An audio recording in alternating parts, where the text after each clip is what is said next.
Wanna know how to reverse an array in Java? Well, no worries. In this video, I'm going to show you an easy step-by-step guide on how you can do it.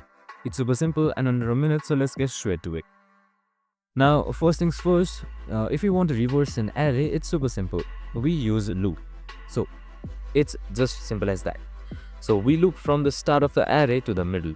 For its index, that is I right here, we have created an index I, then we swap it with the opposite end using a length -1 minus I. So you can see length -1 minus I right here.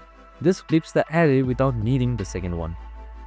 The temp variable right here that we have created, that is int temp, helps us swap to values. Finally, we print the array using arrays to string right here. So this logic helps in interviews, coding challenges, and improves loop practice. Try customizing this code, or you can just copy it up for more help. So you can just simply run this code up to see how it works, and you should be good. And that's it, super simple and easy. I hope this video helped.